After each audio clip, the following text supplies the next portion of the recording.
Hola, buenas tardes, ¿me escuchan? Hola, buenas tardes. ¿Sí se escucha? Buenas tardes. Buenas Buenas tardes. tardes. Hola, buenas tardes. ¿Qué tal? Bien, bien. ¿Me escuchan y me ven bien? Sí. Sí, sí. Sí.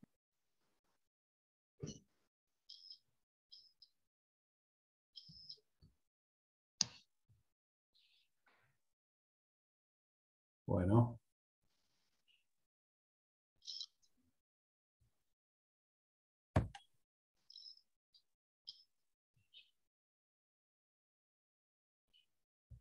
Bueno, perfecto. Vamos a arrancar entonces. Me confirman que me escuchan y me ven bien, ¿no? Sí, sí, se escucha Sí. re bien. Bueno. A ver cuántos participantes, ¿cuántos participantes hay en la comisión? ¿Alguien sabe el número de la comisión 1? ¿No? Estos días hemos sido más de 100, pero no sé, eh, 110 ayer, bueno, la plenaria también, pero no sé, pareciera como que falta la mitad. Bien. Sí, acá se van sumando 52 participantes. Bueno, me van contando mientras se terminan de sumar, ya son las 3 pasaditas, eh, ¿qué es lo que estuvieron viendo en la plenaria? ¿Ayer tuvieron la plenaria o el lunes?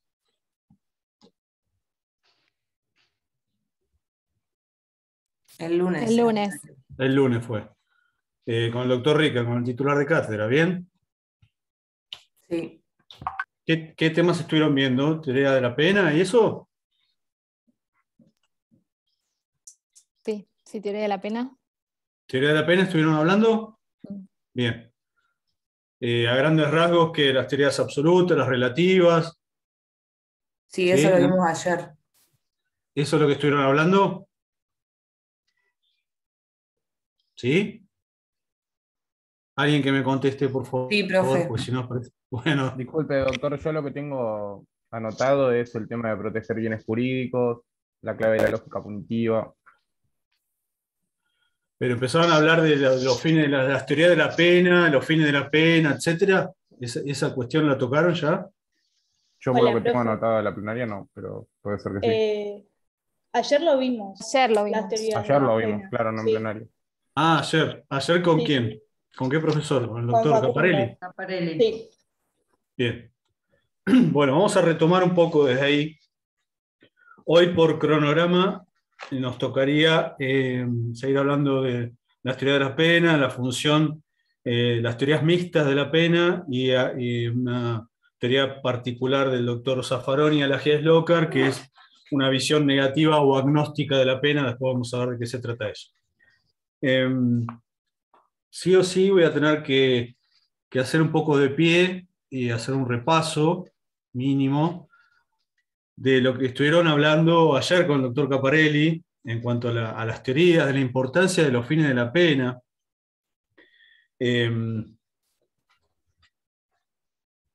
Los fines de la pena, determinar los fines de la pena es muy importante porque luego después va a ser digamos, el análisis, el foco de análisis que se le va a dar a todas a las distintas teorías del saber penal. Me refiero a la teoría de la pena influye en la teoría del delito y en la teoría del sujeto responsable. Son los tres segmentos eh, que vamos a estudiar en Derecho Penal, parte general, ¿no? Derecho Penal 1.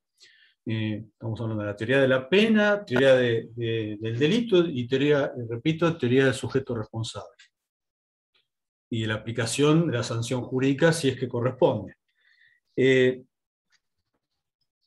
Determinar entonces si la pena tiene para qué está y qué finalidad tiene, es clave, insisto, porque nos va, digamos, a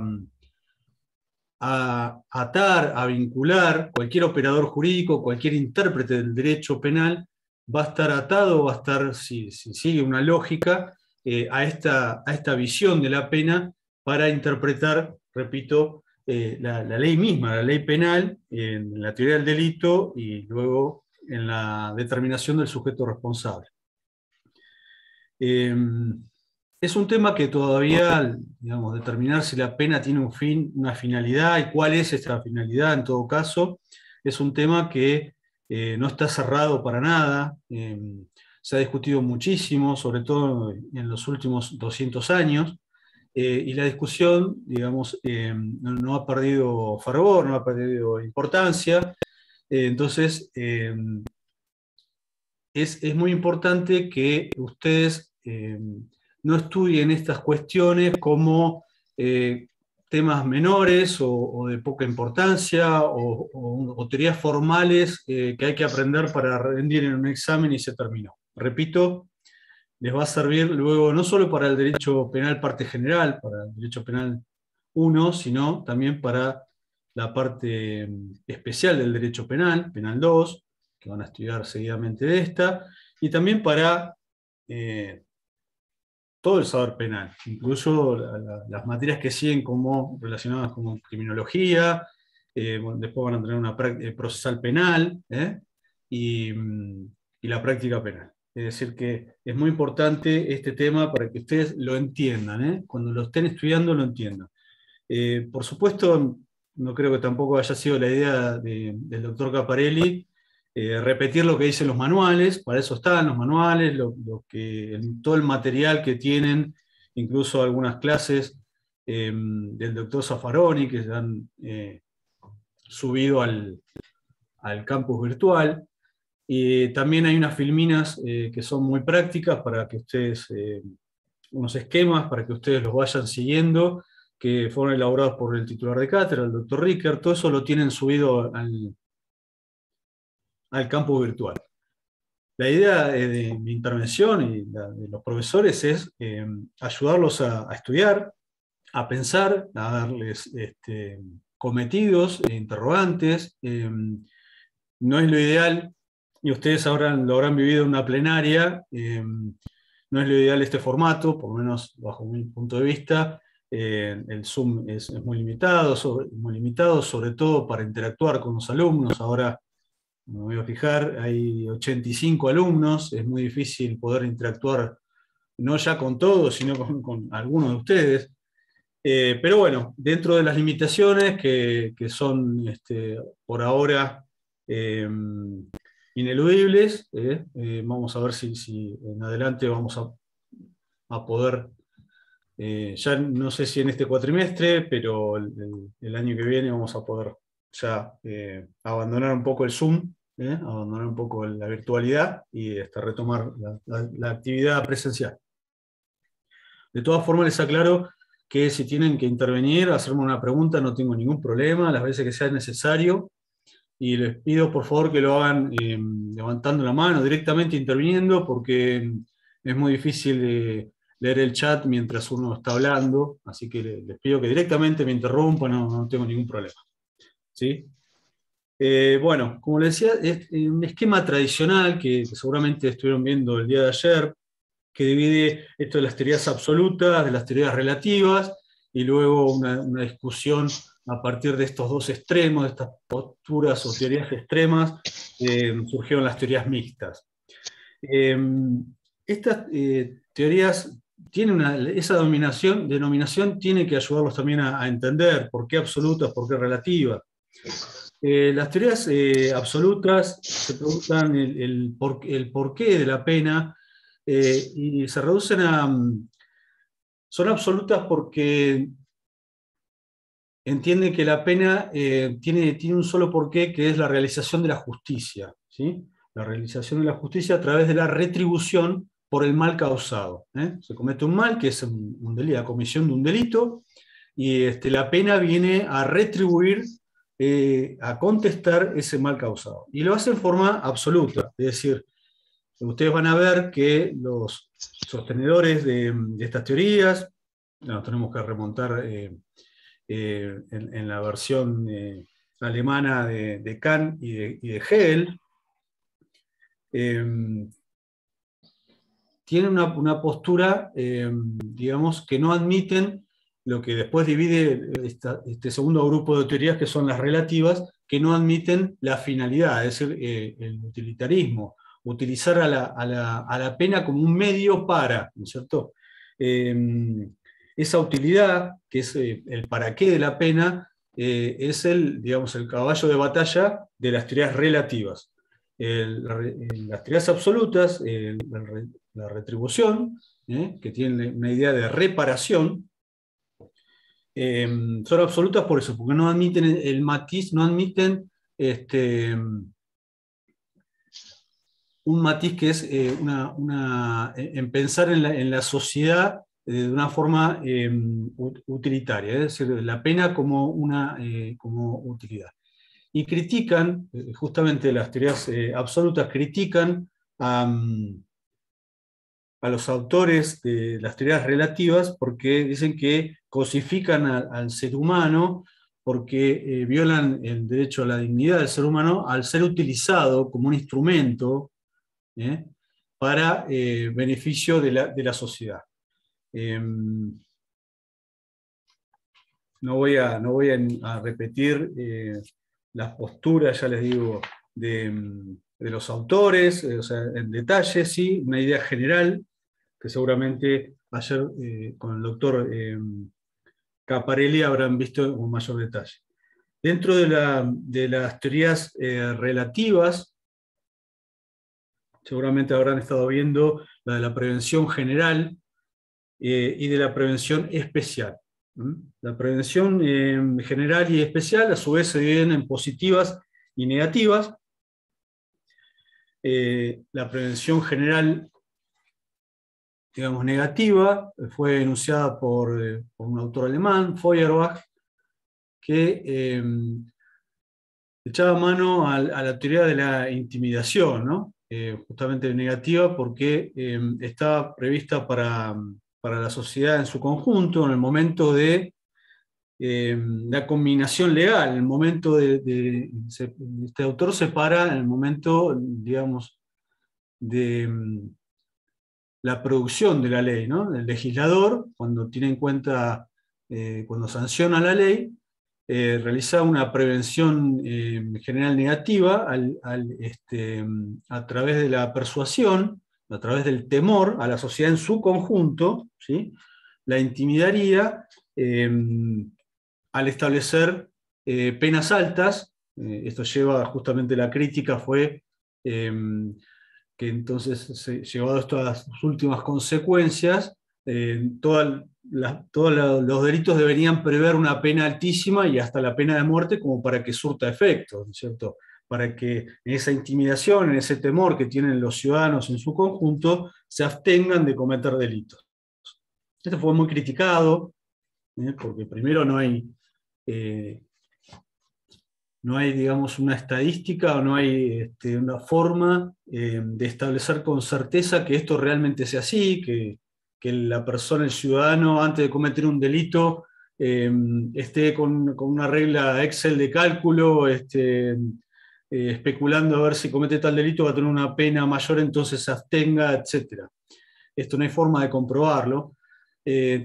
También llevaría al extremo que justamente no tener límites en cuanto al monto máximo de las penas, incluso se justificarían penas crueles, difamantes, hasta la pena de muerte.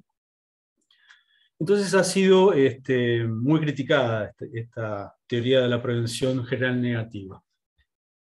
Luego tenemos la prevención general positiva, que vamos a ver más adelante. En su extremo tendremos a otro autor alemán, Jacobs, que es un funcionalismo extremo, y un funcionalismo moderado cuyo representante es Roxin. Eso después lo vamos a estudiar con mayor detalle. Lo que propone digamos, la prevención general positiva es la protección de las normas. Está pensado también, al ser una teoría relativa, está pensado para comunicarse con la sociedad en su conjunto, no con el individuo en particular, como lo hacen las teorías de la prevención especial, y ahora vamos a ver la positiva y la negativa, que atienden a la persona que ya ha cometido el delito. Esto es una instancia previa al delito, en la prevención general, y se dirigen también en su conjunto a la sociedad, pero no a través de la intimidación o del temor, sino a través de una comunicación para que la norma sea respetada.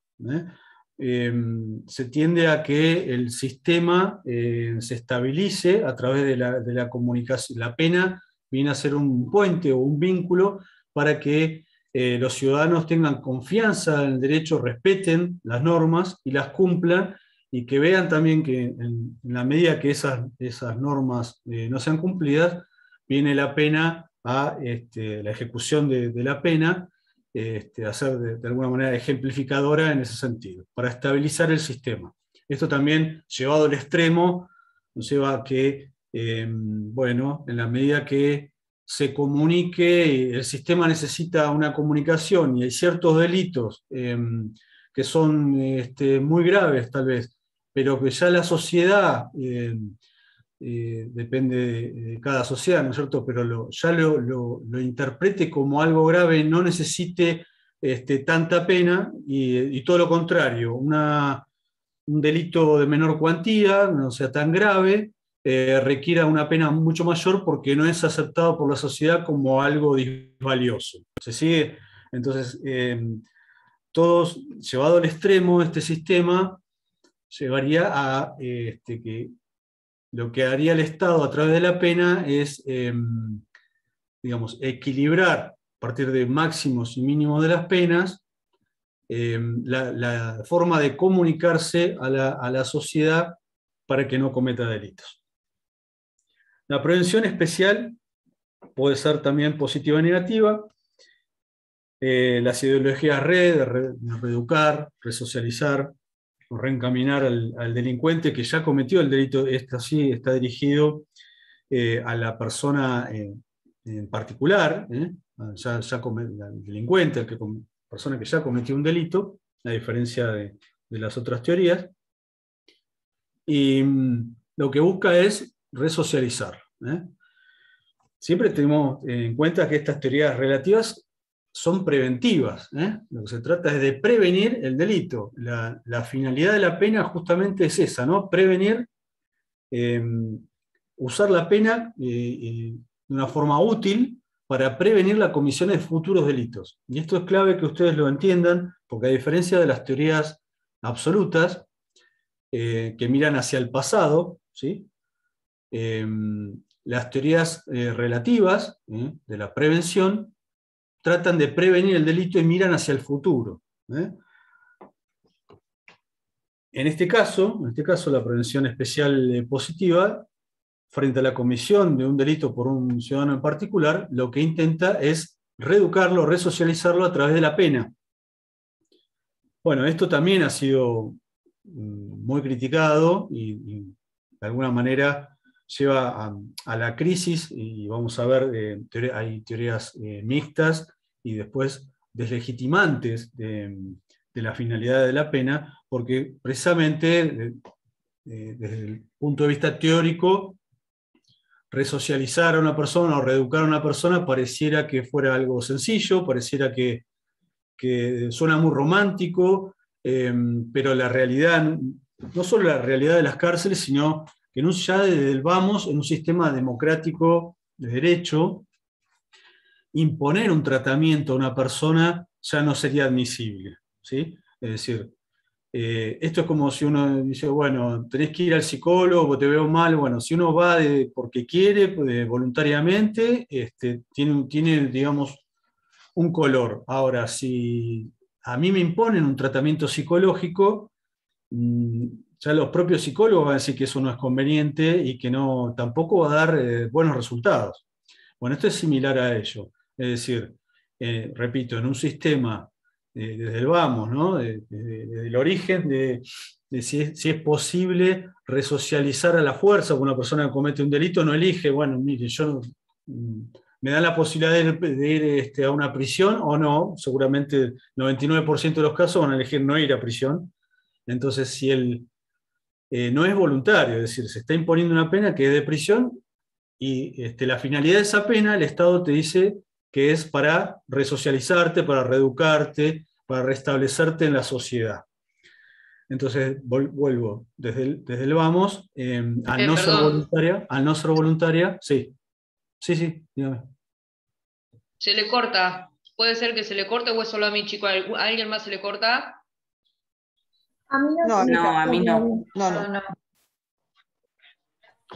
Porque Bueno, sigo hablando a ver si, ahí sí, ¿me escuchas? ¿Bien? Bueno. ¿Se escucha, Bueno, decía que, profe? que una de las críticas más de base o más importantes que se le hacen a estas teorías relativas de prevención especial positiva, es que este ideal de reeducación, de resocialización, tiene un primer impedimento, una primera valla o cuestión, que es que no es voluntario. Entonces, es muy difícil, y además que una persona que no tiene voluntad de reeducarse, de resocializarse, lo pueda realizar y dé buenos resultados. Segundo, los lugares donde se intenta resocializar es el peor lugar que se puede resocializar a una persona. Es decir, primero, resocializar a una persona desde un lugar encerrado ya no tiene lógica, ¿sí? Porque va a ser muy difícil resocializar entre los muros de una penitenciaría. Y además, en las condiciones, ustedes van a estudiar para esta bolilla ya, el fallo Berbinsky, y van a ver las condiciones. Hubo un fallo de la Corte Federal, se llama Berbinsky, y ahí se analiza, entre otros temas, uno de los temas más importantes es justamente la finalidad de la pena, las condiciones de detención, qué fines debe tener una pena, qué debe respetar una pena mínimamente, la dignidad de la persona, etc. La condición humana, la dignidad de la persona, que esas penas no sean degradantes, crueles, como lo son en general las que se cumplen en la Argentina en cualquier unidad penitenciaria de la República Argentina, ¿sí? Profe, En particular, les puedo hablar de lo que conozco en la provincia de Buenos Aires, que no son unidades penitenciarias, sino que son mazmorras, prácticamente, lugares donde no se cumplen las reglas mínimas establecidas por justamente el fallo Berbinsky. Es un habeas corpus colectivo que hizo lugar al habeas corpus colectivo, y lo que básicamente después lo van a estudiar, critican las condiciones de detención, de hacinamiento, inhumanas, infrahumanas, en que ya en el año 2005 estaban cumpliendo las penas y les aclaro, no ha mejorado, y ahora hay una reedición del fallo Berbinsky, no han mejorado las condiciones infrahumanas en las que cumplen no solo penas ya impuestas por una sentencia firme, después de un debido proceso y un juicio oral, sino personas que están cumpliendo un encierro en carácter de prisión preventiva, que es ni más ni menos que un anticipo de Profe, pena. ¿le puedo hacer una consulta? Sí, ¿cómo no? A mí no me quedó claro bien cuál es la diferencia entre la prevención general y la prevención especial, que también tienen la misma subdivisión de positiva y negativo, por lo que dice también en el programa. Bien, ahora básicamente la prevención general está destinada, la pena tendría como fin y destino a la sociedad en su conjunto, ¿sí? La prevención general. Sea la negativa a través de la teoría de la intimidación, ¿sí? El temor a los ciudadanos en su conjunto, como la positiva, que es esta relación de comunicación que les decía, que tiene sus versiones extremas en el autor alemán Jacobs y su versión moderada en Roxin, ¿sí? Las teorías entonces de prevención general están destinadas a la sociedad en su conjunto. Ahora, las teorías de la prevención especial, que también son relativas, están en el cuadro de las teorías relativas, sea la positiva o la negativa, que ahora la vamos a explicar un poco, seguramente ayer habrán hablado. Todo esto tiene que ver con un repaso, decíamos, ¿no? Bien, la prevención especial entonces está dirigida a una persona en particular, a quien sufre esa pena, a quien se le impone una pena. ¿sí? Por eso están digamos, previstas para momentos distintos de la pena. Ustedes tienen que ubicarse temporalmente en lo que es la sanción de la ley, ¿sí? Poder legislativo, el Parlamento, sanciona una ley. Ese legislador, en el momento de sancionar la ley, tiene siempre en cuenta la prevención general. Se dirige a, justamente, sanciona la ley para prevenir futuros delitos. Y eso es lo que se discute. Para algunos es así. Para los retribucionistas, digamos, lo único que se impone a través de la pena es simple retribución para hacer cumplir un ideal de justicia. Y ahí nos detenemos. Entonces, volviendo a tu pregunta, la prevención general se diferencia de la prevención especial en que la primera, la general, está dirigida a la sociedad en su conjunto, o sea, positiva o negativa, y la prevención especial está dirigida a aquel que ya ha cometido el delito, no en la etapa de la sanción de la ley penal, sino una persona que ya fue investigada, sometida a un proceso penal, llevada a juicio bajo un debido proceso y condenada a través de una sentencia por un juez o un tribunal, que se le puede imponer una pena la más grave en la República Argentina es la pena de prisión o reclusión. La reclusión ya está derogada tácitamente, ya lo vamos a estudiar. Puede ser otro tipo de pena, como multa, inhabilitación, pero la más grave es la privativa de la libertad, que es la pena de prisión, ¿sí? Entonces, en el momento de la imposición de la pena, se tiene en cuenta la prevención especial. Bueno, si el juez o el tribunal, al dictar sentencia condenatoria, debería pensar, bueno, dentro de un mínimo y un máximo a imponer, es una escala penal, cada delito, tenemos un sistema de escalas penales, nosotros en nuestro Código Penal, va a establecer, de acuerdo a, justamente, teniendo en cuenta la gravedad del hecho, teniendo en cuenta las circunstancias en que se cometió el hecho, teniendo en cuenta, después lo vamos a estudiar, el grado de culpabilidad que tiene esa persona imputada en el hecho concreto, y va a tener en cuenta si se enrola en la postura preventivista, ¿sí? Si se enrola, repito, en la postura preventivista, porque si fuera un juez o un tribunal retribucionista, diría, bueno, la pena que se va a imponer es por el mal causado. Se cumple la justicia y no tiene en cuenta la finalidad de la pena para esta persona. Es decir, si lo voy a resocializar, de acuerdo a la persona, ¿cuánto tiempo necesitaría esta persona en prisión para resocializarse, para reeducarse, para restablecerlo a la sociedad? Esa es la pregunta que debería hacerse el juez o el tribunal que dicta sentencia condenatoria cuando impone una pena, porque supongamos, en un delito como el de homicidio doloso, hay una escala penal de 8 a 25 años de prisión. Entonces el juez va a dictar no va a elegir la pena que se le ocurra. Hay una serie de pautas, incluso normativas, que están previstas en los artículos 41 y 42 de nuestro Código Penal, que se llaman atenuantes y agravantes, y también va a tener en cuenta el juez los fines de la pena. Es decir, esta pena en concreto que voy a imponer a Juan Pérez por un homicidio doloso, supongamos, ¿sí? Esta pena en concreto, bueno, ¿cuánto monto de pena en concreto necesitaría esta persona para reincorporar de 8 a 25 años, que es la escala penal que estableció el legislador cuando sancionó el delito, ¿sí?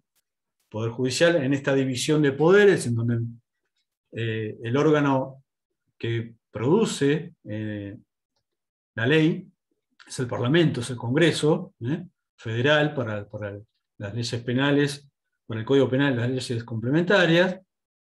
Si bien no se agota, la fuente de producción ya la van a estudiar, la fuente de producción no se agota solamente en materia de derecho penal de fondo, sino que cada provincia se reserva el derecho y sanciona sus códigos de proceso penal, de procedimientos penales.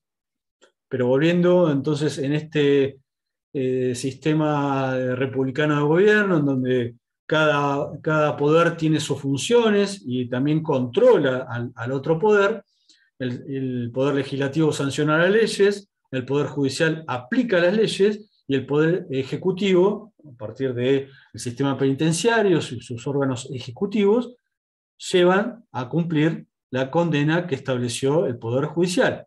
Repito, en un sistema republicano de gobierno, cada poder tiene sus órganos y sus funciones, que a su vez ejercen contralor en relación a los otros poderes, pero tienen una intervención en momentos distintos de, por ejemplo, en la comisión de un delito, ¿sí? En lo que es el ITER, entre que se sanciona la ley, se comete un delito, se juzga ese delito y luego se hace cumplir la pena impuesta por ese delito. Bueno, espero que hayan entendido que tenía la duda entre prevención general y prevención especial. ¿Sí? ¿Alguna otra pregunta hasta acá? Profesor, en realidad Sí. las dos tienen algo en común, que es la prevención de delitos futuros. Claro. Es el punto de partida de Por las eso dos. son teorías preventivas de la pena. La pena tiene una finalidad preventiva. Están dirigidas al ciudadano en general, ¿sí? La prevención general positiva o negativa, o están dirigidas al ciudadano que ya cometió delito, pero también para que no reincida, ¿sí? Es decir, cuando se dirigen a la ciudadanía en general, prevención general, sea positiva o negativa, le están diciendo a los ciudadanos en general: no cometan delitos, tratan de prevenir la comisión de delitos, no cometan delitos, ¿sí? Después hay que ver cuáles son los medios, el mensaje que llevan para que los ciudadanos se abstengan de cometer delitos. En cambio, la prevención especial, que también es preventiva, le dice a ese ciudadano que ya cometió un delito, al delincuente, que ya fue juzgado: bueno, usted recibió una pena, y esa pena como finalidad es la reeducación. Usted va a ir preso, pero no va a estar en un lugar sin ningún tipo de finalidad. Va a tener una finalidad que es poder resocializarse, poder después volver a la sociedad, en teoría, mejor de lo que entró, que en la práctica, lamentablemente, por lo que estamos hablando y por lo que van a ir estudiando a través de los fallos, y ese fallo Verbinski, etc., van a ver que no ocurre prácticamente, salvo algún que otro caso, pero es muy difícil, repito, primero imponer un tratamiento de resocialización, porque les ponía el ejemplo de la persona que necesita seguramente ir a un psicólogo, pero no quiere, y la imposición de un tratamiento psicológico no va a tener buen resultado. Esto es lo mismo. Si una persona no quiere reeducarse, resocializarse, entender que el delito que cometió es algo negativo para la sociedad, entender que si le robó algo a un ciudadano, eso es algo negativo, que no lo debe volver a hacer, es toda una construcción intelectual que debe ser superadora para esa persona, pero primero tiene que estar de acuerdo con hacer ese cambio, ¿sí?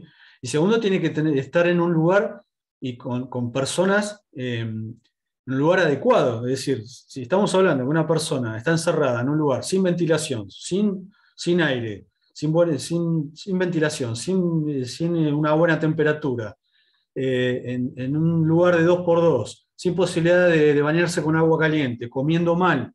Si los familiares no le llevan algo de comida, el Estado le da una comida que no es suficiente. Si se enferma,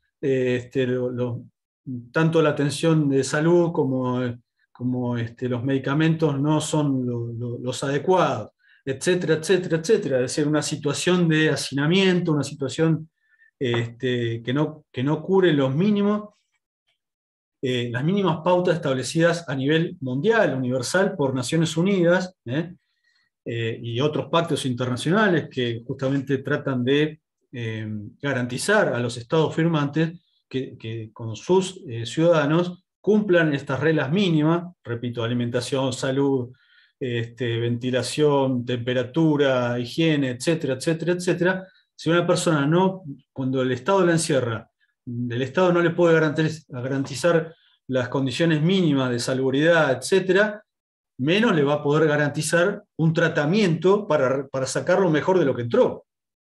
Todo lo contrario, la experiencia indica que la persona sale peor de lo que ingresó en una penitenciaría. Así en las penitenciarías se dice que rige la ley de la selva, en el sentido de que personas que tal vez no tienen malos hábitos los adquieren, sálvese quien pueda, se roban entre ellos, se lesionan, se lastiman entre ellos, y el control que le hace el Estado muchas veces no es el adecuado. Entonces es muy difícil sostener en forma práctica, o sea, la teoría es muy linda, tal vez en ciertos estados o en ciertos lugares funcione, pero es muy difícil sostenerla en un país como la Argentina. Igual, disculpe, doctor, pero hay gente que no delinque y casi que vive en esas condiciones también, exceptuando la privación de libertad, porque acá mismo en Mar del Plata tenemos gente que come del basural. Y también vive con re pocos recursos y por eso no salen a delinquir. O sea que no sé si sería que no se malinterprete, no es que se está justificando la comisión de delitos, ni mucho menos. Lo que se está planteando es la realidad. Es un disparador para que ustedes piensen. Yo no quiero imponer ninguna idea aquí. Simplemente es un disparador para que ustedes piensen. Y aportarles algunos datos de la realidad. Es la falla del Estado. Que hay gente que no tiene para comer y no delinque. Yo no estoy justificando ni mucho menos la comisión de delitos, ni mucho menos. Pero la realidad es esa. La realidad, estamos analizando lo que ocurre a las personas que reciben una pena estatal.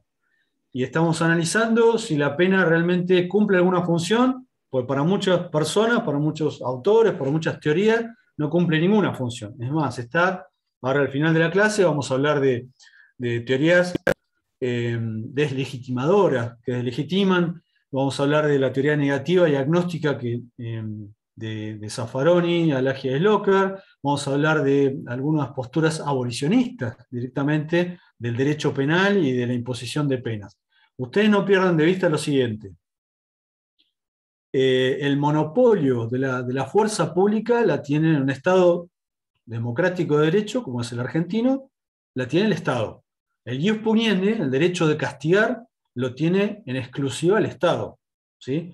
Y eso, desde el iluminismo, del contractualismo, es lo que rige en las sociedades modernas, occidentales por lo menos, y está bien, y lo que dicen las constituciones de todas estas sociedades es una serie de reglas básicas para la paz en una sociedad que tiene intereses totalmente, muchas veces intereses distintos y contrapuestos. Y lo que logra esta idea contractualista de abandonar la venganza, abandonar, digamos, el ejercicio de la justicia por mano propia en el Estado. Entonces el Estado tiene, a través de sus órganos, el poder exclusivo de castigar. Tiene el monopolio de la fuerza pública y el monopolio del derecho de castigar, por ley. Hasta ahí bien, ¿sí?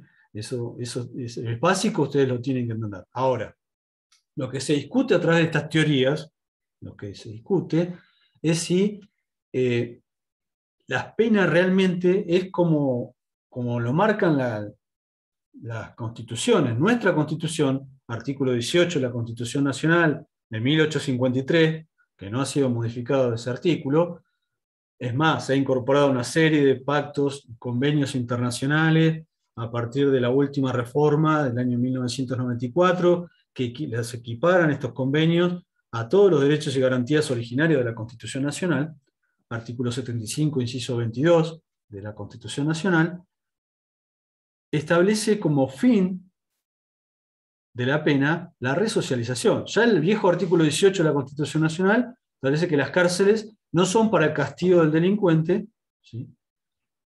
No son para el castigo del delincuente, entonces se interpretaba, deben ser sanas y limpias, dice que las cárceles deben ser sanas y limpias, y que no son para el castigo del delincuente.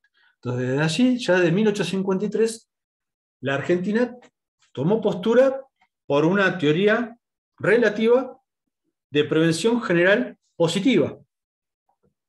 Repito, la Argentina tomó postura ya de 1853 y después se reforzó con la incorporación de todos estos pactos y convenios internacionales que en forma más clara y expresa determinan que la pena debe tener un fin preventivo, de prevención, de comisión de nuevos delitos, para aquella persona que ya delinquió.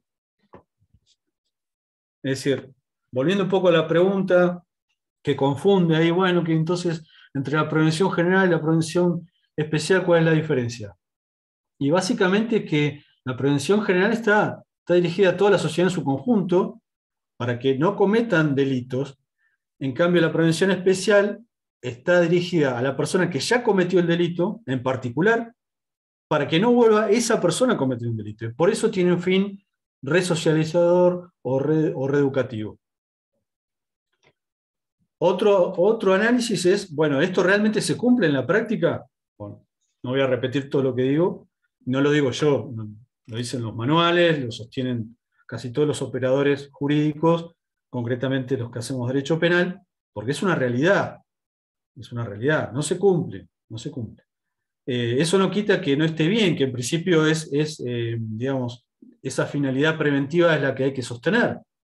Pero bueno, ustedes me podrán decir, no, yo estoy más de acuerdo con Kani y Hegel, y la ley del talión, ojo por ojo, diente por diente, y la pena debe ser cumplir un solo ideal de justicia, y lo único que vale es la retribución. Si una persona cometió un delito que es un mal causado a otro ciudadano, a otra persona, tiene que pagar por lo que hizo, por el simple hecho de haber cometido un mal. Incluso Kant es tan categórico, en su imperativo categórico, que dice, bueno, aún en el supuesto, pone como ejemplo un ejemplo muy, muy conocido, aún en el caso en que la sociedad esté en una isla y decida esa sociedad repartirse, abandonar la isla y repartirse, deberían ejecutarse todos los delitos, en esa época se hablaba de la pena de muerte, deberían ejecutarse a todas las personas que habían cometido, a todos los asesinos. Entonces, con eso estaba demostrando que esa postura absoluta, retribucionista, lo que está mirando es en cumplir la finalidad de la justicia. No importa si hay una sociedad o no hay una sociedad. Aún en el caso de que se disuelva la sociedad, de todas formas hay que cumplir con esa pena porque se hace justicia. Es una postura extrema, ¿sí? Absoluta, por eso es absoluta, no admite matices. Luego, desde el punto de vista mucho más jurídico, no desde el punto de vista, este es un punto de vista del de Kant, es un punto de vista ético, moral, el valor de la justicia absoluto, sin ningún tipo de matices, y una versión dentro también de la teoría absoluta retribucionista más jurídica es la de Hegel. Hegel habla de la tesis, habla de, bueno, el delincuente comete un mal al cometer un delito en relación a la sociedad. Entonces habla de la negación de la negación que provoca algo positivo. Entonces dice, bueno, el delincuente comete un delito contra la sociedad, entonces la pena viene a negar esa negación y provoca algo positivo, dice. Entonces ahí en esa síntesis, que es algo positivo, que le devuelve a la sociedad, digamos, la paz que necesita. Esa es la posición de Hegel también dentro del retribución. En cambio, las teorías relativas le establecen un fin que va más allá de la pena en sí misma, sino que busca, como esa finalidad es tratar de evitar la comisión de delitos o tratar de evitar que la persona que ya cometió un delito vuelva a cometer otro.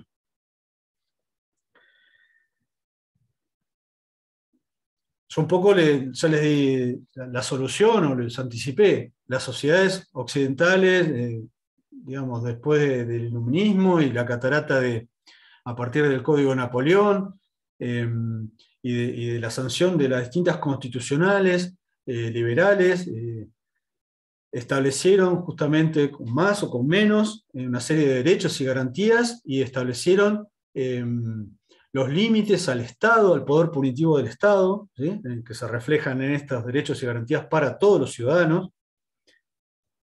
Cuando estamos hablando de todos los ciudadanos, estamos hablando de las personas que cometen delitos y los que no cometen delitos, porque las víctimas tienen también su derecho.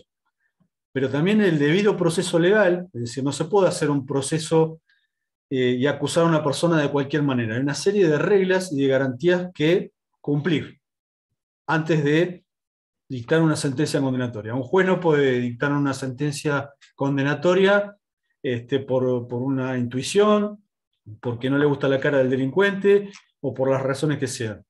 Nuestro sistema establece justamente normas que son supraconstitucionales, que son superiores a las leyes digamos, interiores del Estado, y entre ellas hay que contar el bloque constitucional que incluye los convenios y los pactos internacionales que tienen jerarquía constitucional. Bueno, sigo con alguna pregunta más, a ver.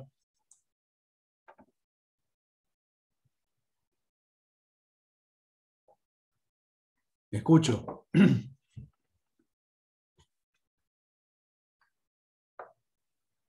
¿Alguna pregunta? Si no, avanzamos un poco más.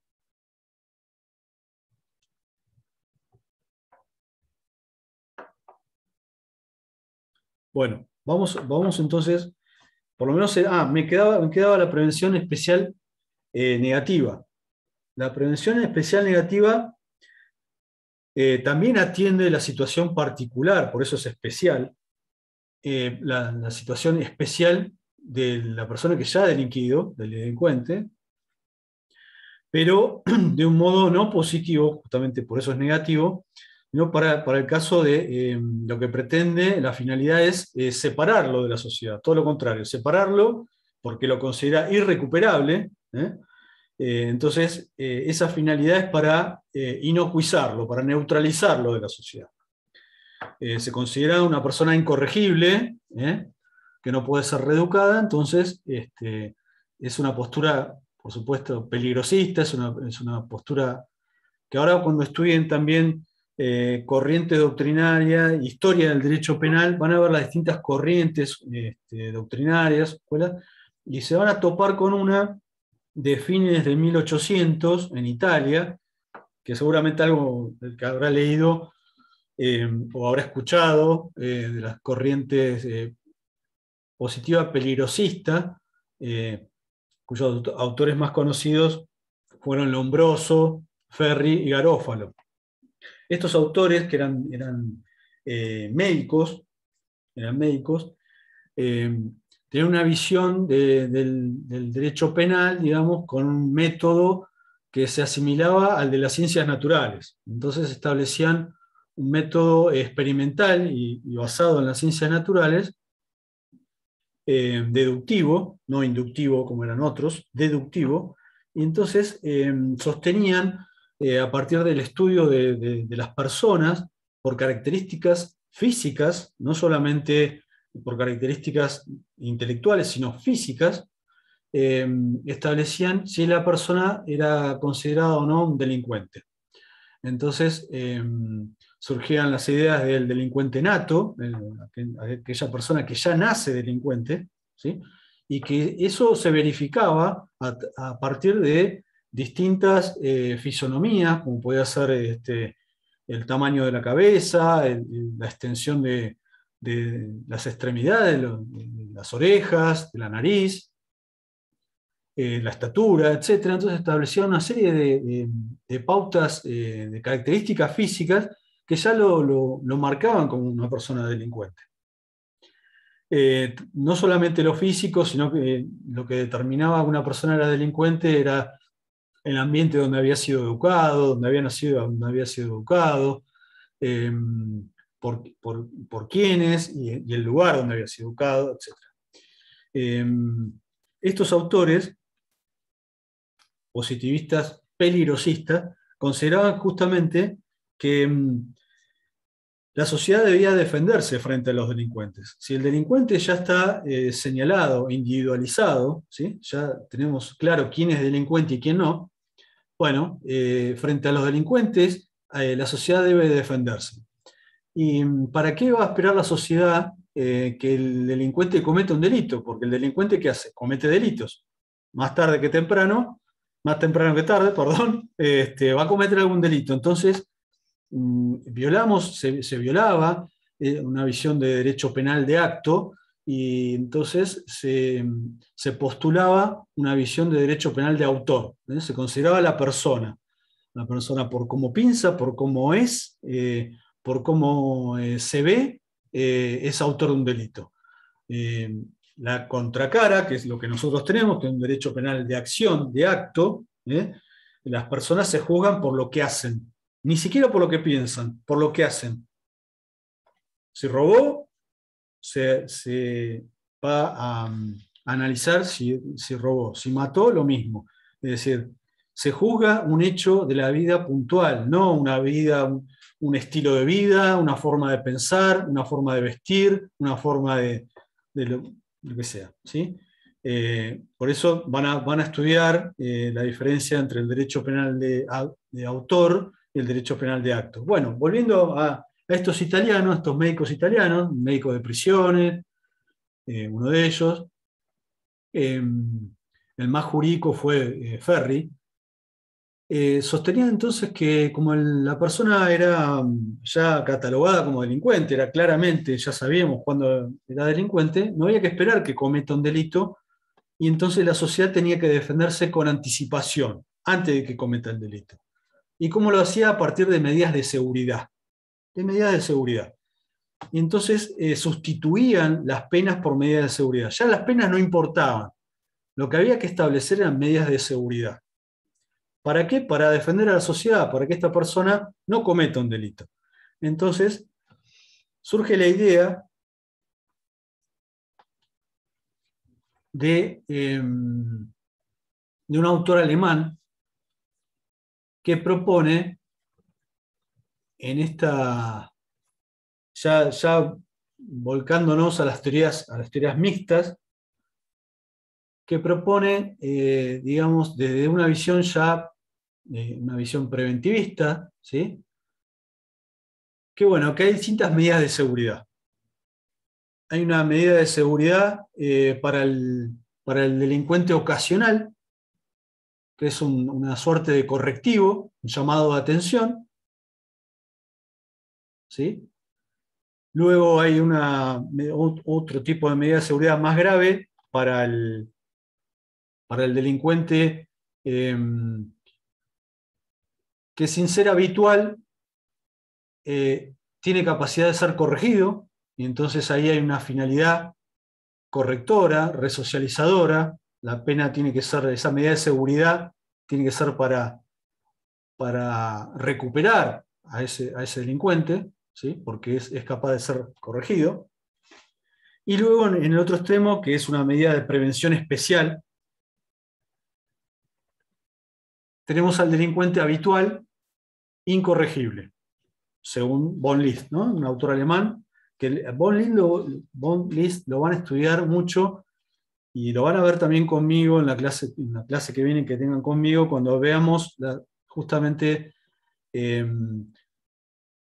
todas las metodologías dogmáticas, ¿sí? Las corrientes dogmáticas, las escuelas de derecho penal, y vamos a ver el causalismo, el finalismo. Bueno, cuando veamos el causalismo, vamos a ver que hay un llamado sistema List-Belling, cuando ya estamos estudiando la teoría del delito, un sistema List-Belling. Bueno, von List es ese autor, ese mismo autor. Bueno, volviendo entonces, este autor decía que para los incorregibles, para los delincuentes habituales incorregibles, solo sirve separarlos de la sociedad. Entonces hay que neutralizarlo, hay que inoculizar.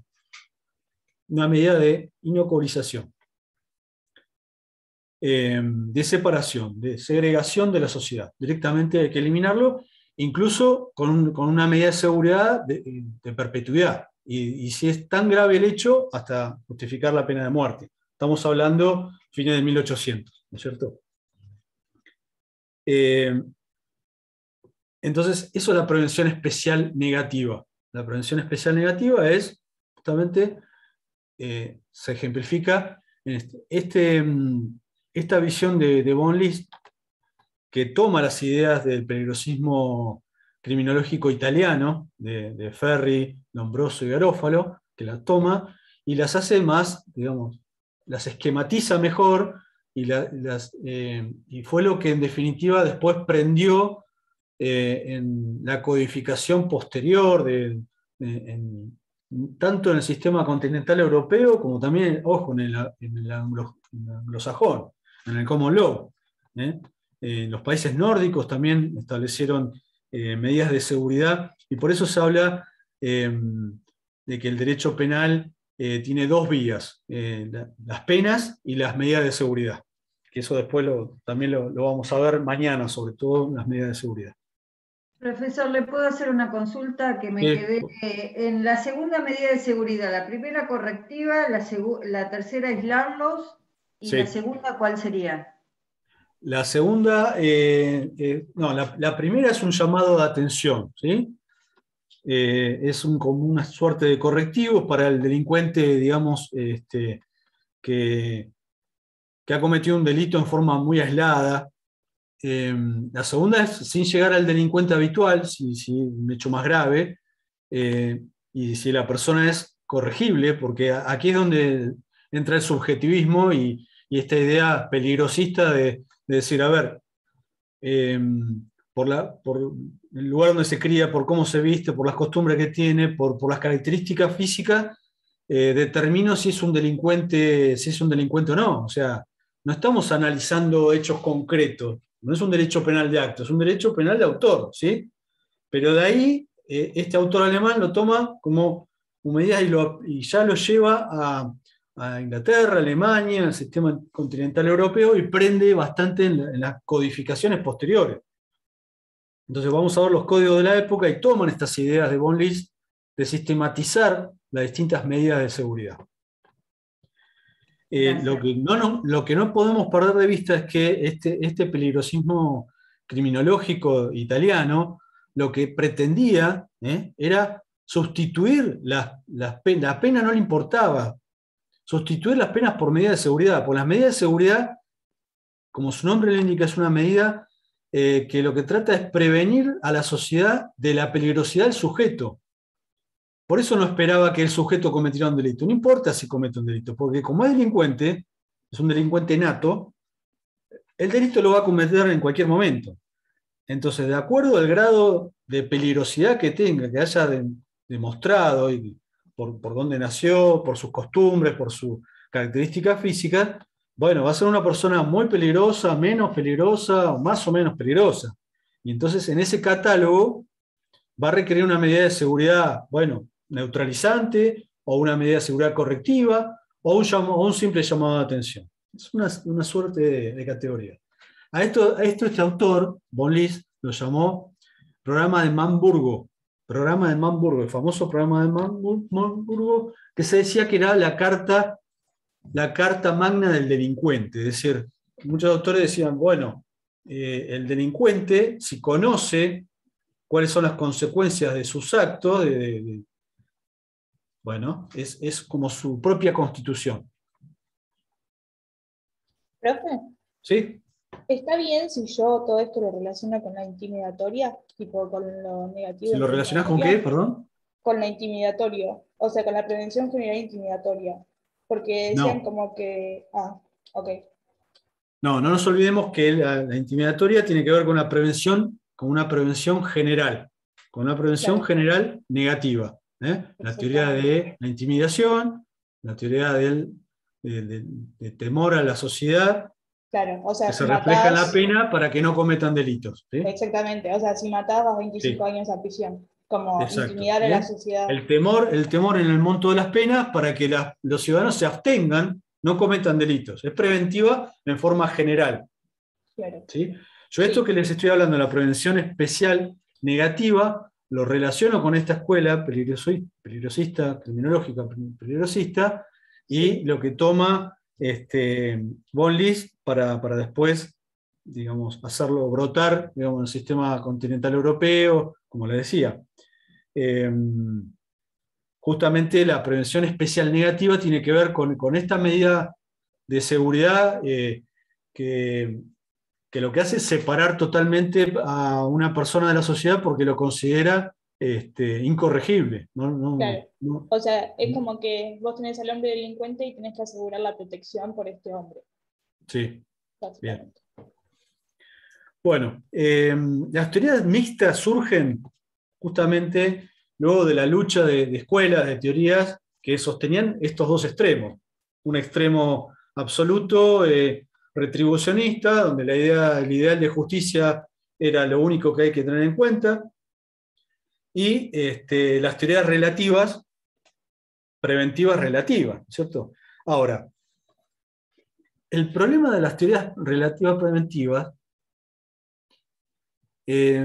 por eso, digamos, ninguna de las dos en sus extremos conforman a los que estudiaron esto, los que siguen estudiando esto, porque tienen sus pros y sus contras. La retribucionista, si bien es absoluta, rígida, en cuanto a que solamente el porqué de la pena sería realizar la justicia y nada más, de alguna manera el derecho penal liberal clásico lo tomaba en cuenta, esta postura. ¿Por qué? Porque tenía un límite la pena. Un poco esto de aplicar la ley del talión, ¿no? Es muy rígido, es muy severa, esto de ojo por ojo, diente por diente, pero de alguna manera marca un límite. Marca un límite. Frente a una postura como la teoría relativa, que es, bueno, la pena sirve para prevenir. Entonces, si sirve para prevenir, parece que los medios para llegar a esa prevención podrían ser ilimitados. Entonces, una persona que en una teoría, como decíamos, cuando se criticaba la prevención general positiva, si la sociedad ve socialmente que un hecho de corrupción, no, perdón, al contrario, un hecho grave, como puede ser un homicidio, ya la sociedad lo toma como algo grave, entonces pareciera que la pena, si la pena tiene que servir para estabilizar esa obediencia hacia el sistema, hacia el derecho, entonces esa pena debería ser, aunque sea un hecho muy grave, debería ser con una pena baja, porque ya la sociedad lo toma como algo incorporado, como algo que está mal. Entonces, volviendo a esta idea, la retribución por el daño causado, ¿sí? por la lesión al bien jurídico de la víctima, un robo, bueno, causó un perjuicio patrimonial X a una persona.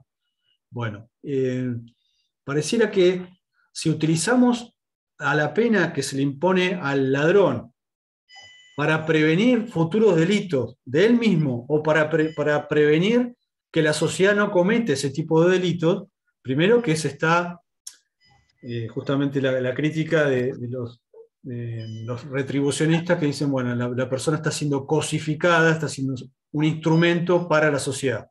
Primero se viola la dignidad de la persona, esa crítica. Y después que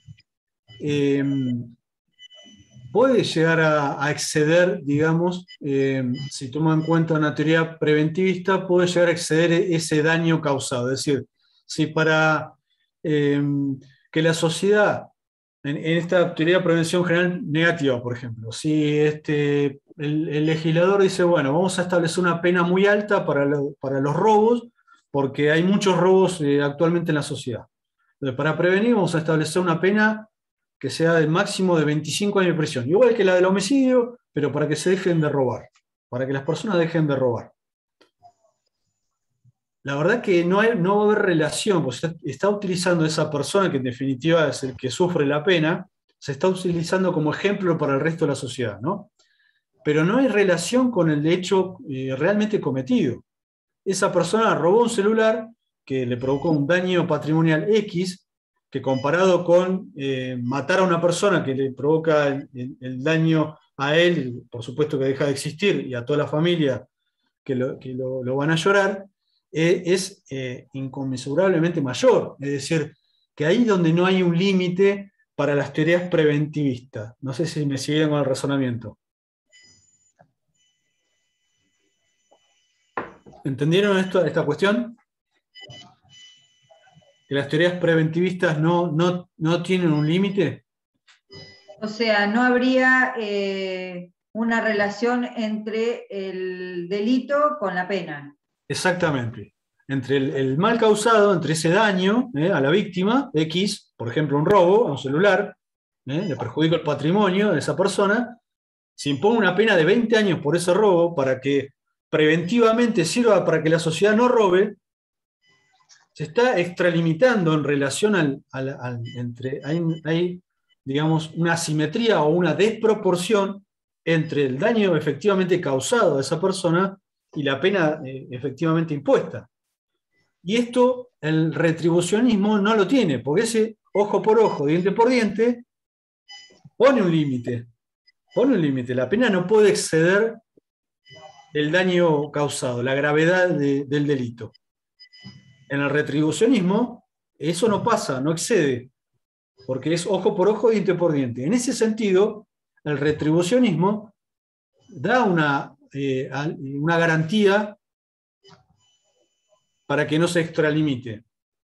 Porque, volvemos con el ejemplo, uno puede pensar, bueno, si el fin de la pena es prevenir, bueno, ¿hasta dónde puede llegar esa finalidad?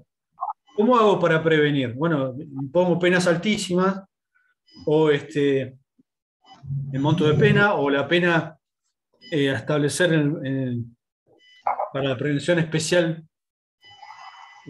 para la resocialización, también la llevo a un extremo. Entonces no tengo límites.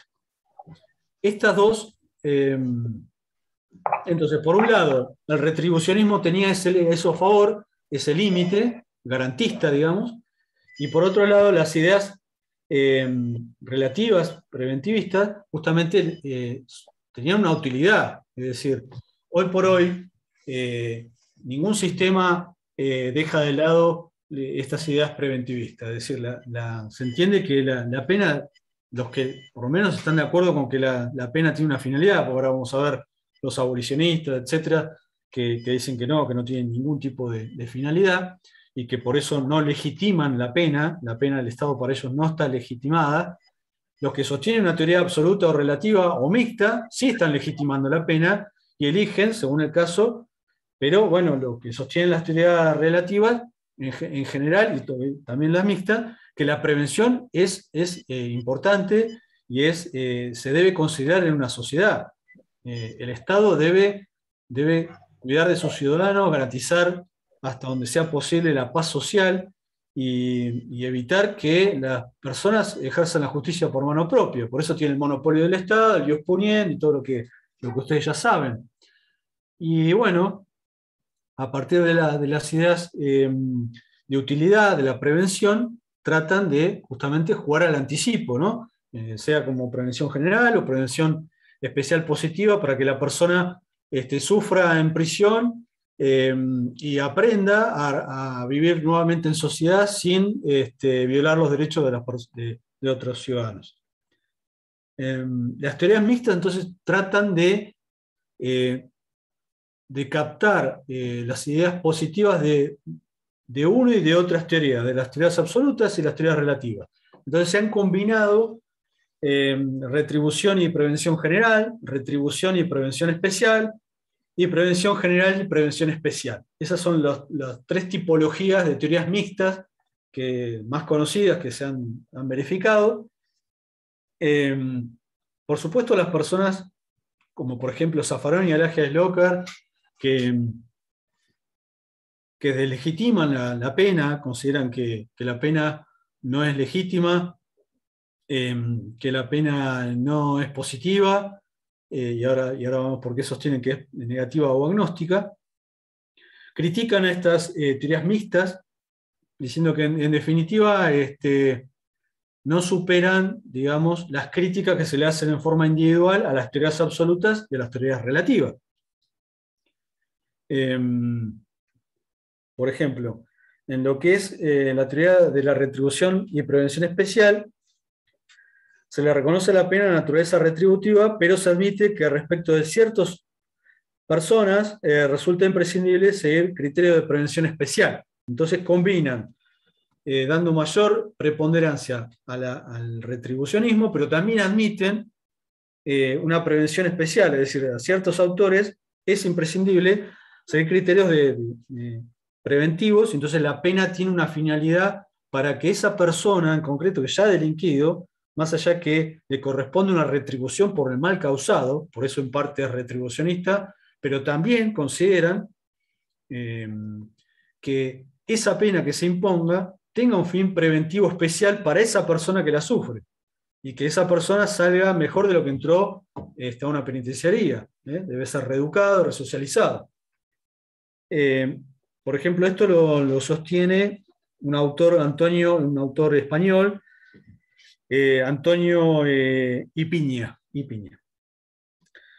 También esto de alguna manera está emparentado, está conectado con posturas como la de prevención general positiva o integradora, que sostienen autores como Hassemer y el ya mencionado Jacobs, ¿sí?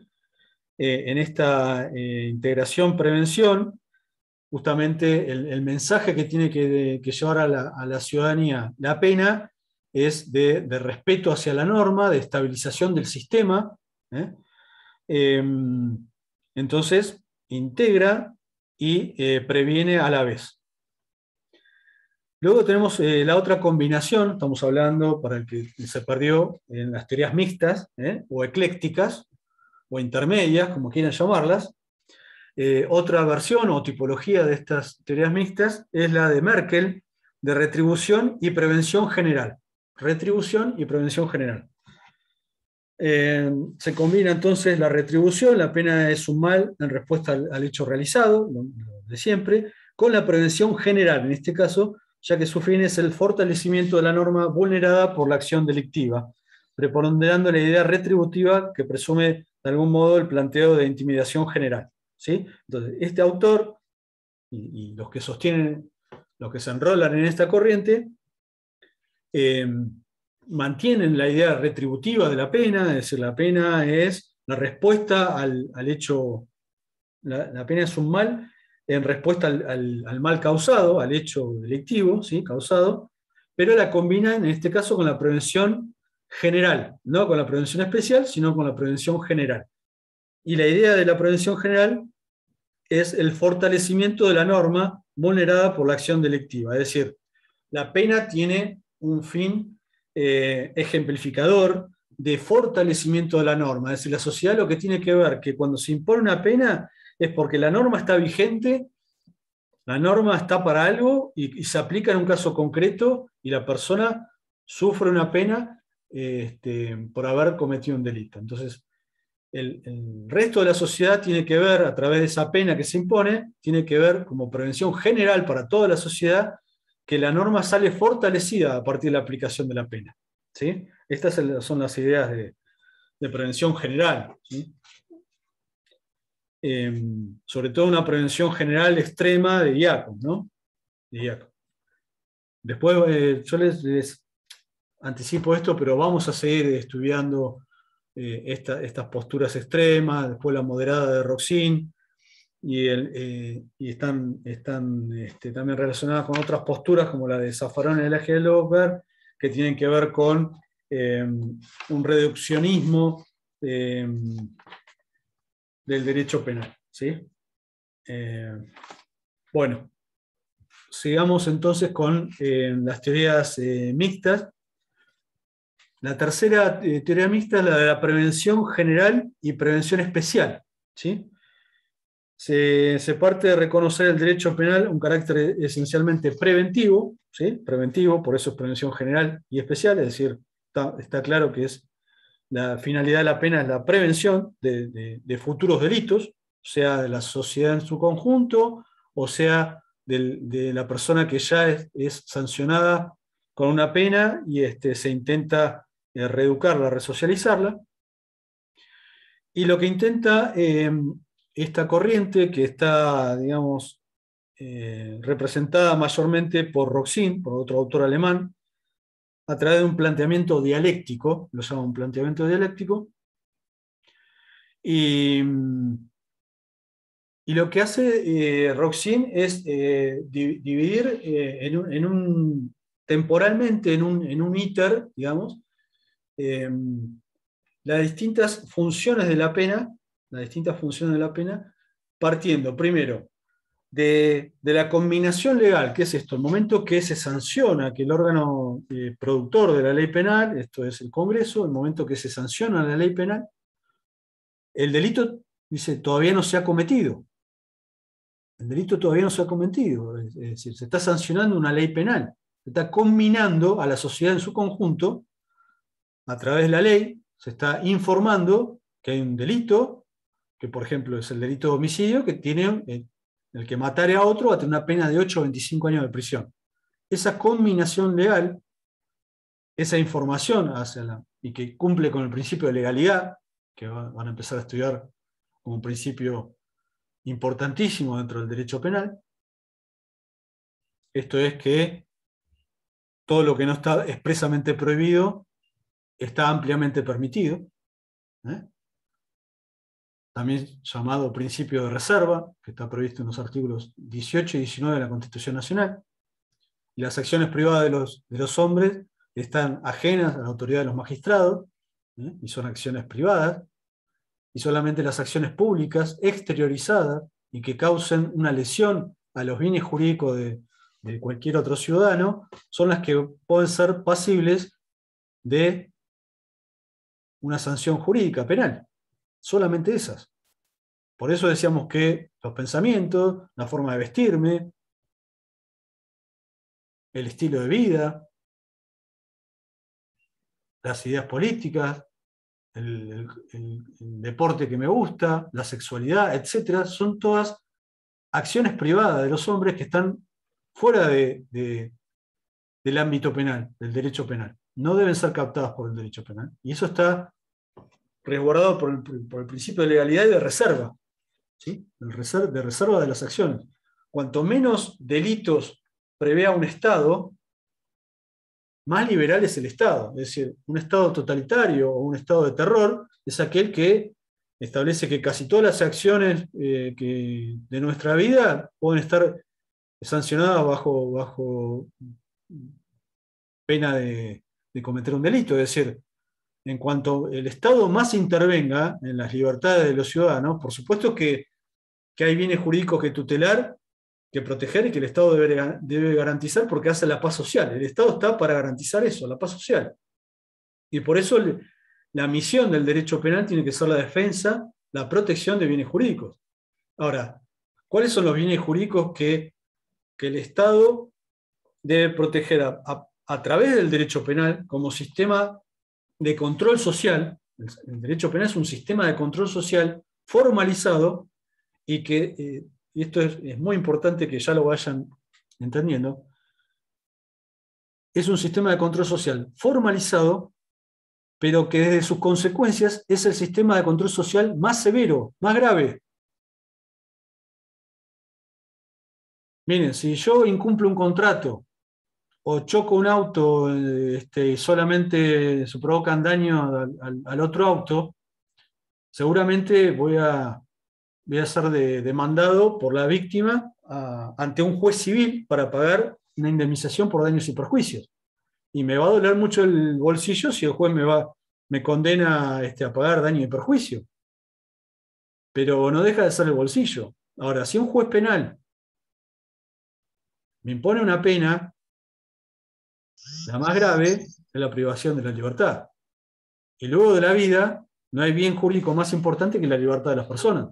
Sin la libertad no podemos ejercer ningún otro derecho. Está la vida y la libertad.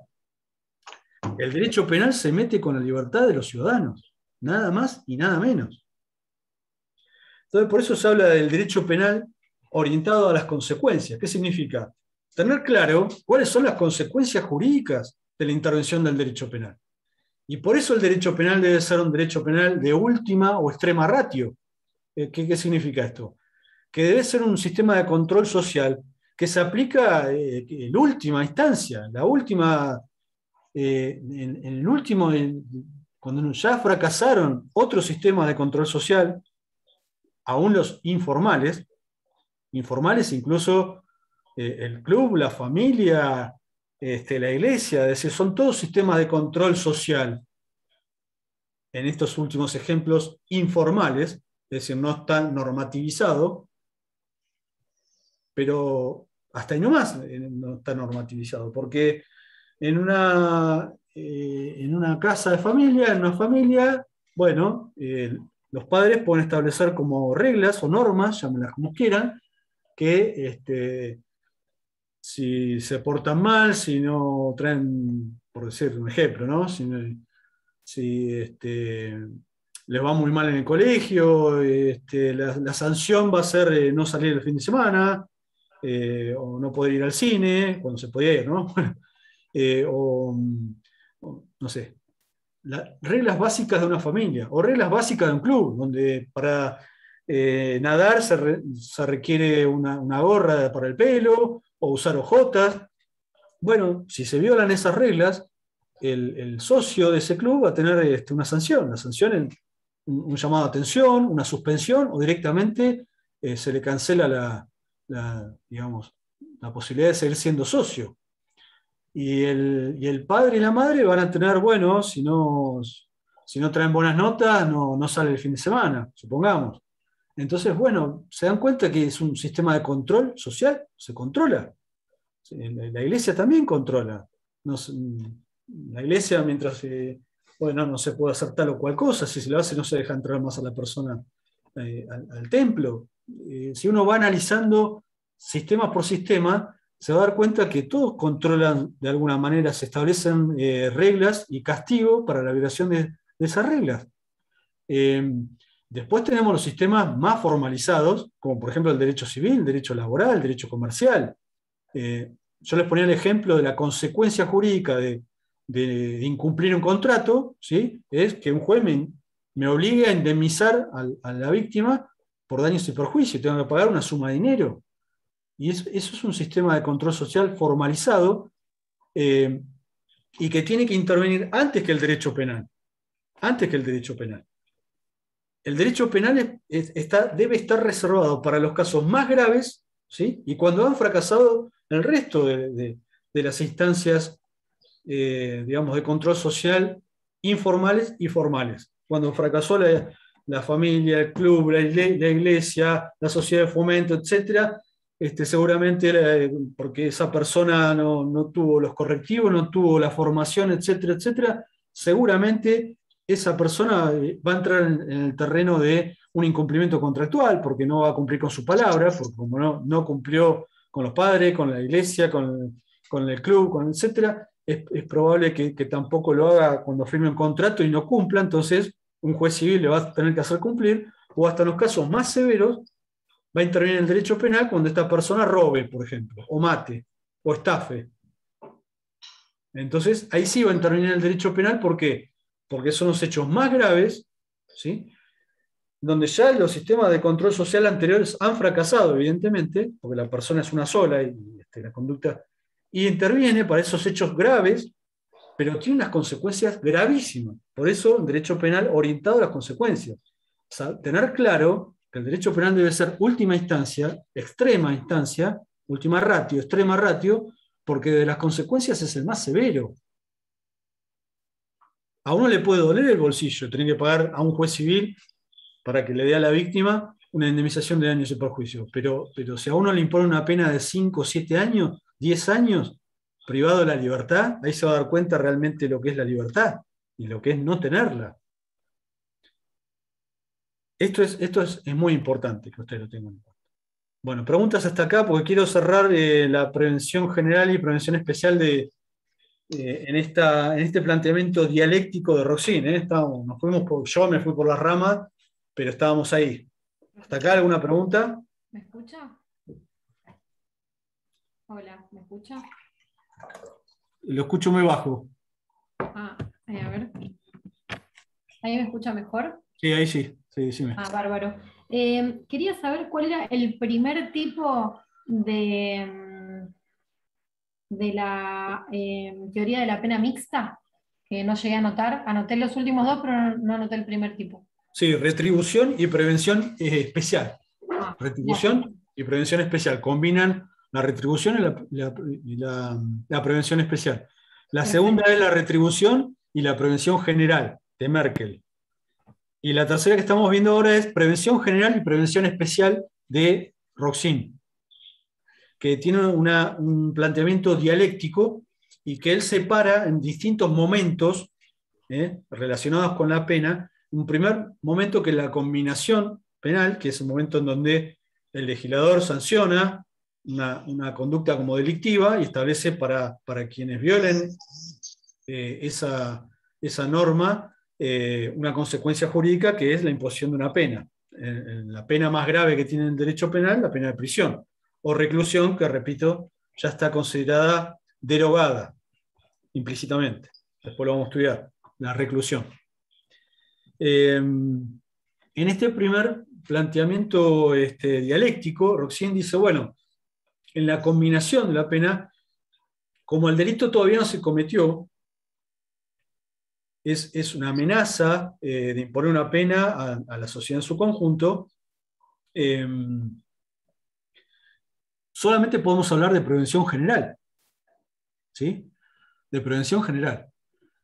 En el sentido de una prevención general informativa, ¿no? En la prevención general negativa de Feuerbach, de la teoría de la intimidación, ¿no? De meter temor a la población por las penas altas para que no cometan delitos.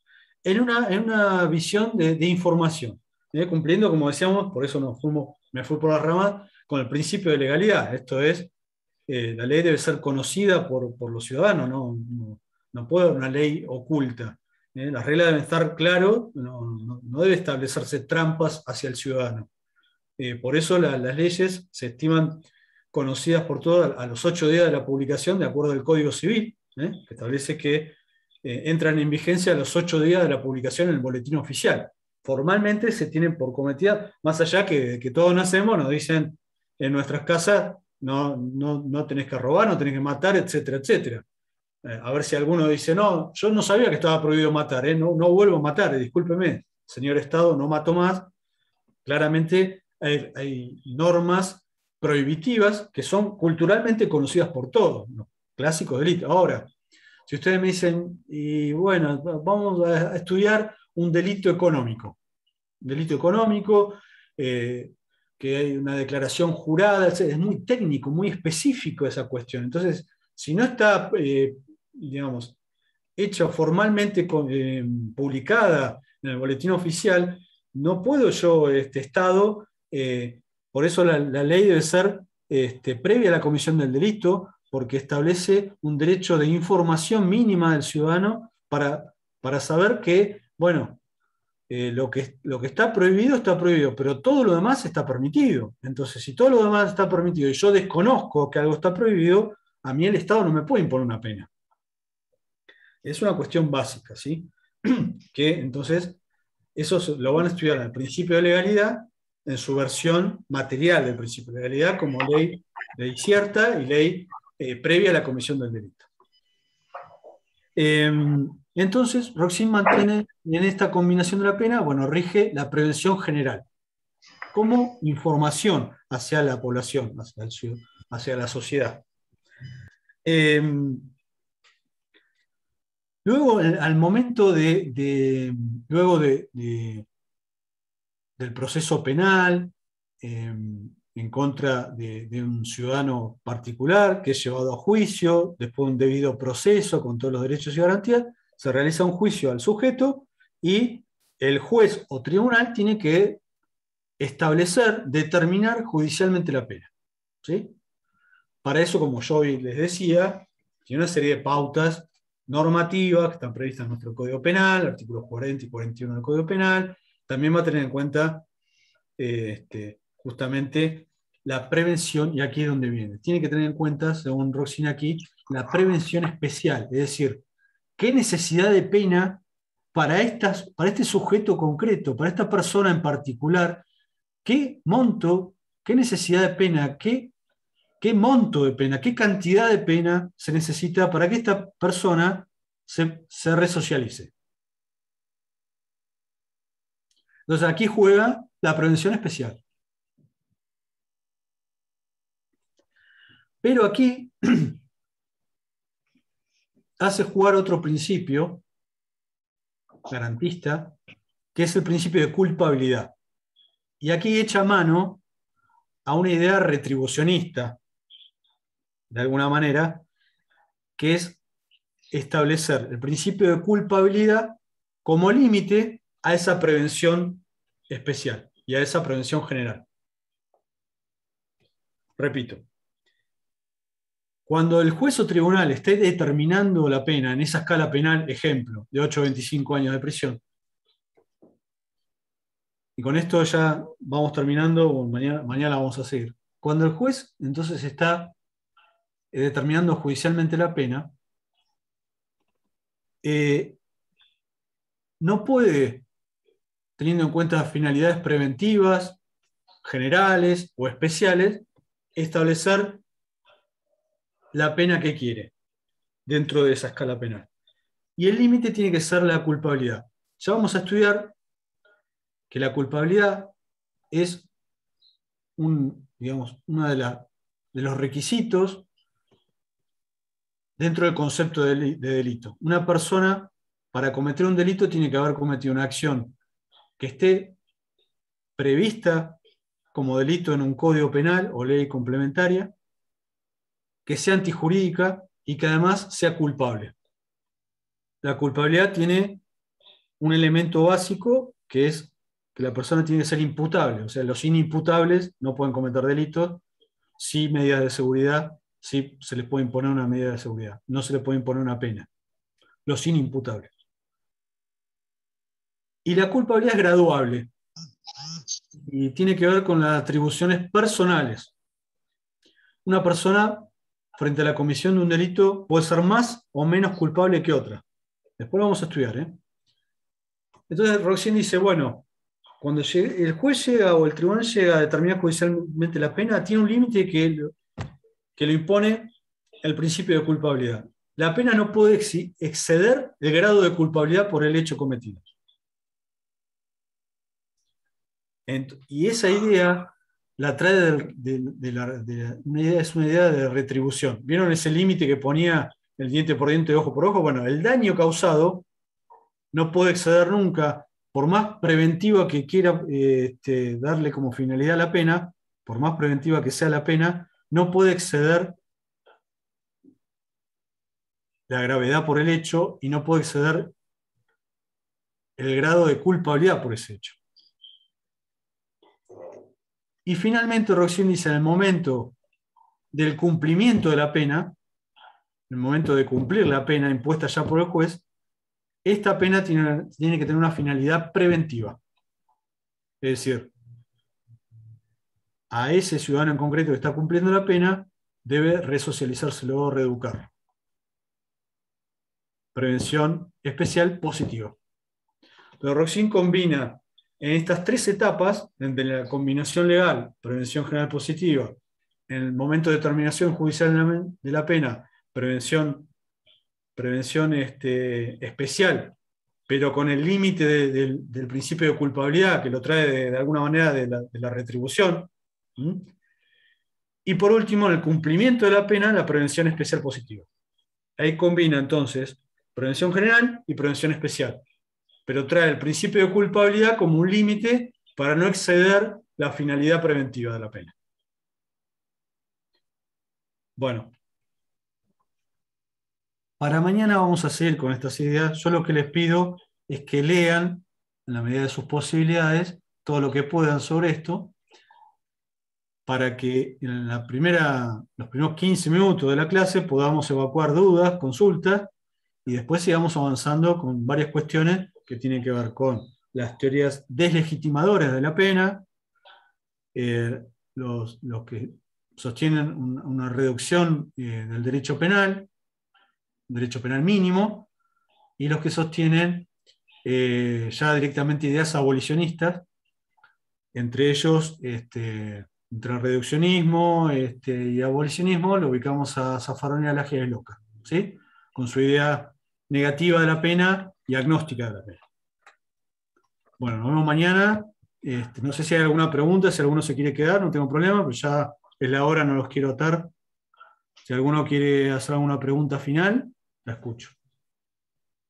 Si no, lo dejamos para mañana, no hay problema. No, doctor, de mi parte no será. Escucho muy bajo. Si los quiere, y gracias por su clase, muy buena. Chao, gracias, profe. Bueno, le agradezco. Chao, gracias, profe, hasta mañana. Gracias. Hasta mañana. Muchas gracias, profe, muy buena la clase, hasta mañana. Gracias, nos vemos. Chau, chau. Nosotros somos los agradecidos, doctor. Gracias. De nada. ¿Hay algún recursante que esté sufriendo algún reincidente? ¿No hay reincidente? Sí, yo. Bueno. Nos elegiste de vuelta. Sí. Bien. Bueno. Sí, una por horario y que me gusta como dar la clase. Lo que pasa es que el cuatrimestre pasado andaba media, no, o sea, se me complica a veces con los horarios. Entonces, claro. a ver, Poco tiempo. Sí. O anotarse en muchas materias a veces es muy complicado. Se juntan. No, me vengo anotando de a dos. Yo vengo cursando de a dos materias, pero por ahí se me complica porque, o sea, tenés cargas, tenés familia, trabajo, nietos, hijos, o sea, se complica un poco. Supuesto. Ahora que se fueran un poco a la plaza y que vinieran dentro de un rato, que ya he terminado, les voy a avisar que vengan ya muy bien. a la casa para merendar, y estoy dando clase también, así que bueno, medio como que vamos bien. ahí a la marcha, remándola, como quien dice, como la mayoría. Está muy bien. Bueno, nos vamos a seguir viendo. Muchísimas gracias, No, de nada. Sí, acá me preguntan si mañana vemos la teoría agnóstica de Zaffaroni, le digo que sí.